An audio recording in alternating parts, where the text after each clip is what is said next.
안녕하세요. 음악치료사 곽은미입니다. 오늘은 너무 좋은 책을 하나 찾아서 여러분들한테 소개하려고 해요. 내 안에서 나를 만드는 것들. 제가 지금 북클럽, 한 달에 한 번 만나는 북클럽에 같이 다니고 있는데요. 이 책을 선정을 하셔가지고 처음에 이 책을 보여주셨어요. 도덕감정론.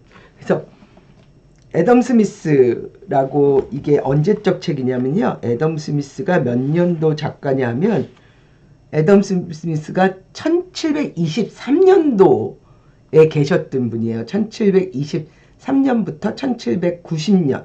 그래서 이분은 국부론으로 많이 알려져 있죠. 그런데 처음에 이 책을 이 책을 보여주시면서 그래서 허걱 했는데, 이 책의 설명서인 이 책을 읽겠습니다 한데 왜 갑자기 왜 마음이 너무 편안해지는 거 있잖아요. 그래서 사실은 별 기대 없이 읽기 시작했어요. 그런데 너무 매력적이에요. 그래서 제가 자기계발서를 좀 별로 안 좋아하는 편이에요. 그래서 내가 느꼈던 자기계발서의 불편함이 왜 그랬는지 알겠더라고요. 걔네는 뭔가 해라,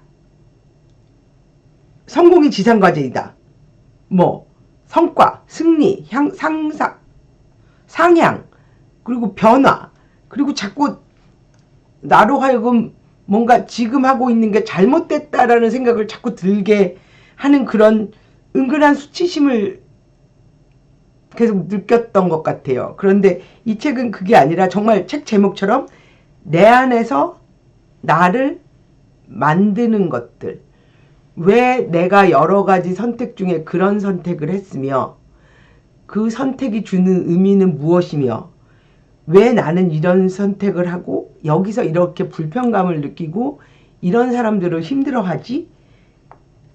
에 관한 어떤 심리학 책보다도 더 근본적인 걸 설명을 해주고 있는 것 같아요. 또 어떤 심리학 책을 읽고 있으면 너무 한 가지 이론으로 전부, 그래서 저는 만병통치약, 저한테 데려오세요, 다 고칠 수 있어요, 이 약 하나만 드셔보세요, 굉장히 경계하는 편이거든요. 왜냐하면 사람이 너무 다양하잖아요.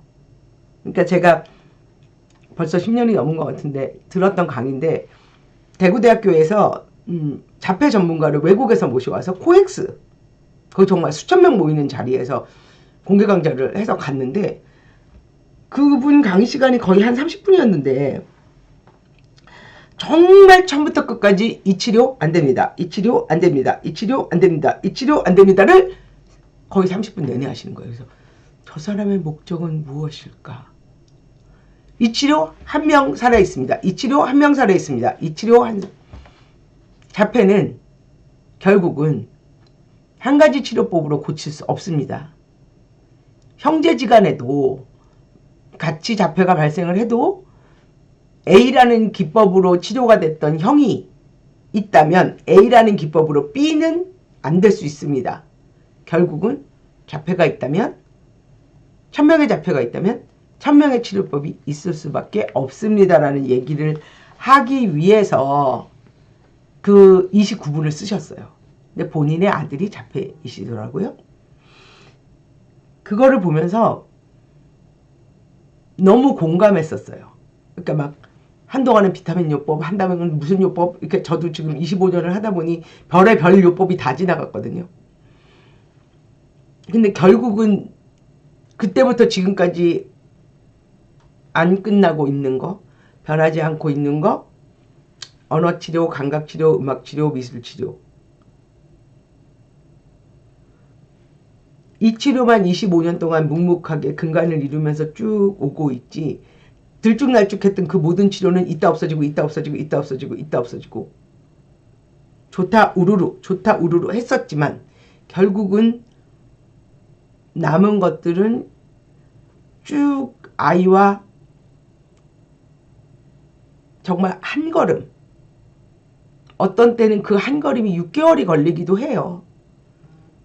저희의 소원은 제발 자벌레 아시는지 모르겠어요. 자벌레가 이렇게 길게 생겼잖아요. 자벌레 한 번 움직이려면 꿈틀 가만히 있고요. 또 꿈틀 이거거든요. 우리 아이들 성장 과정이 딱 그래요.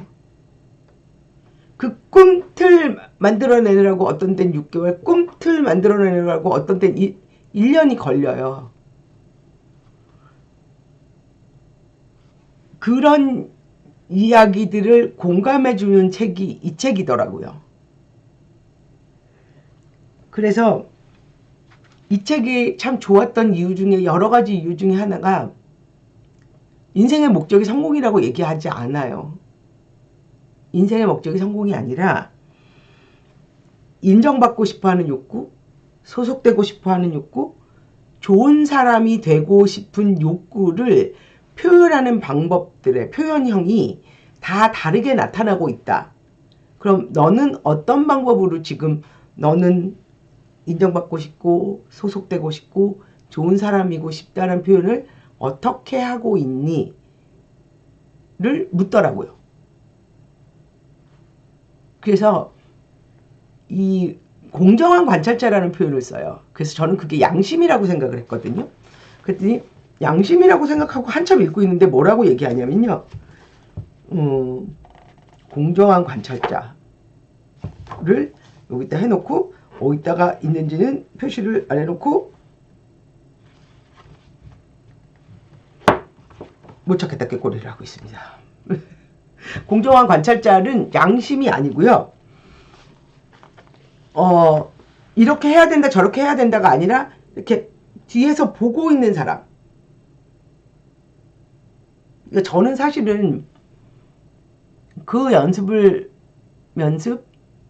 습관을 아직도 하고 있는데요. 가끔은 아니 혹은 자주는 운전을 하다가 조그만 차가 이렇게 탁 끼어들면 까부네?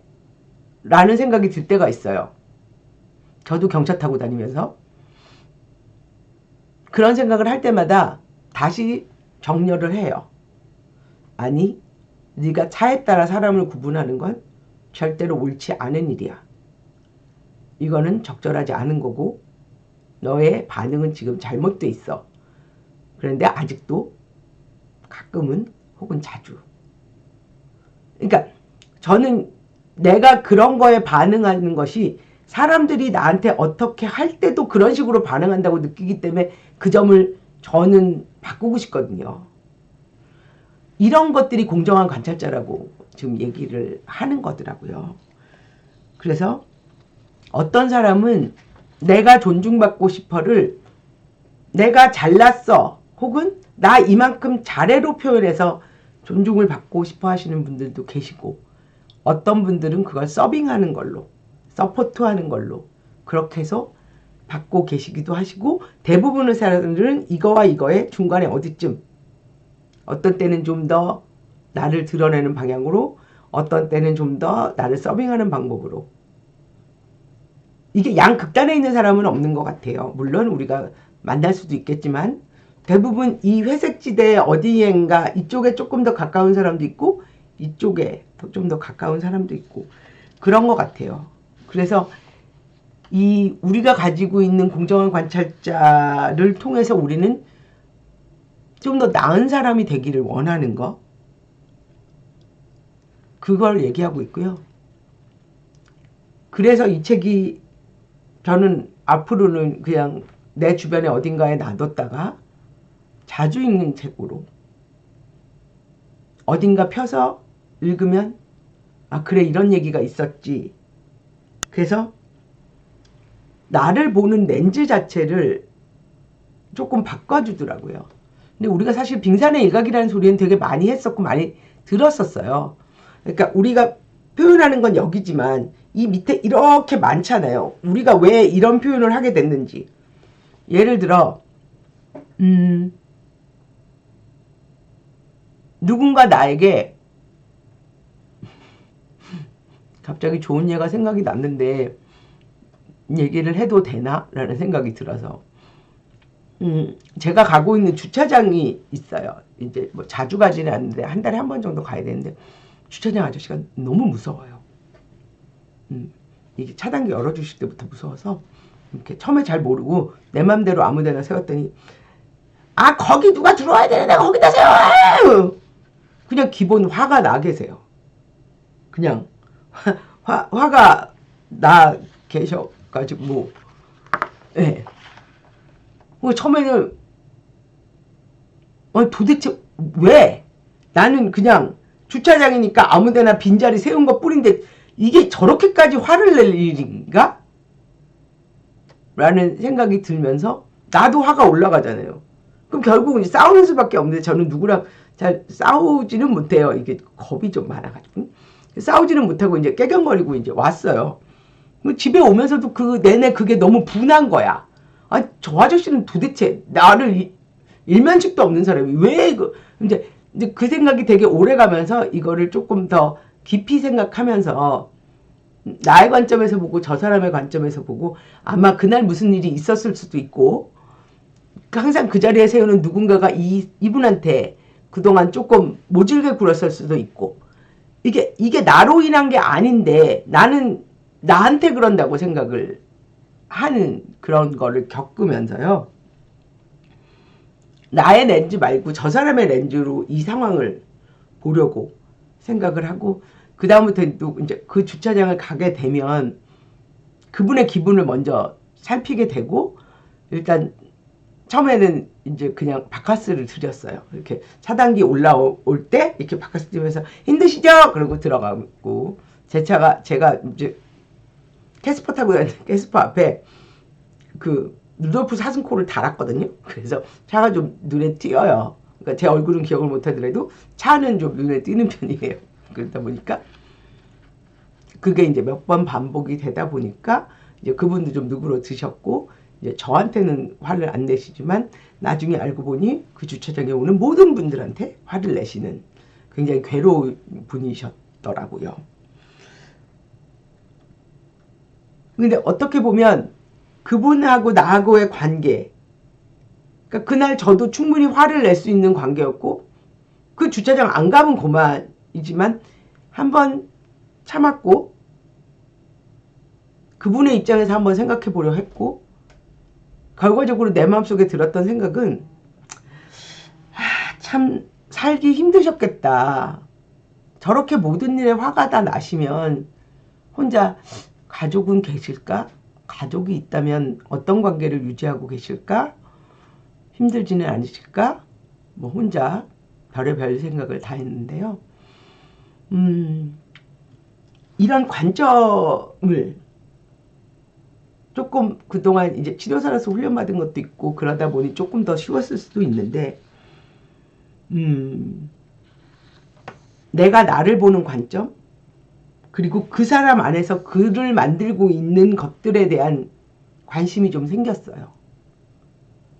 내가 나를 만드는 것들이 이 빙산의 일각의 저 밑에 있는 이만한 거라면 저분의 저 행동과 말투와 저것들은 보여지는 이 이면 밑에 깔려있는 이만한 걸 우리가 이해를 못했을 때는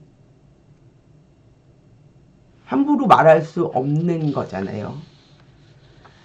근데 이 책을 읽으면서 나도 나를 조금 더 이해할 수 있고 내가 다른 사람을 볼 때 조금 더 이해할 수 있고 그러니까 치료사로 일을 하다 보니 그런 거가 더 기억에 남을 수도 있고요. 그런 경우 되게 많아요. 도저히 상식적으로 이해가 안 가는 상황. 예를 들면 아이가 스파게티만 보면 울어요. 울고불고 난리나고 12살인데 울고불고 난리나고 안 먹고 집어 던지고 템퍼 텐드룸이라고 얘기하는 땡깡이 부려지는 거예요. 12살. 나중에 알고 봤더니요. 엄마가 아빠한테 살해를 당했는데 아빠가 배를 갈라서 창자를 꺼냈던 거예요. 그러니까 아이 눈에는 그 스파게티가 그 내장으로 보였던 거예요. 충분히 이해가시죠? 또 다른 에피소드는 뉴욕 지하철 3명의 남자아이 막 돌아다니고 막 난리를 치고 있는데 아버지는 이렇게 앉아서 가만히 있는 거예요. 그러니까 보다 못한 할머니가 그 애들 좀 어떻게 좀 해야 되지 않겠냐 그랬더니 고개를 이렇게 들으면서 아 죄송합니다. 지금 아내가 죽어서 얘네들을 할머니 댁으로 데려다 주고 있는 길인데 이해가 가시죠? 저도 그래요.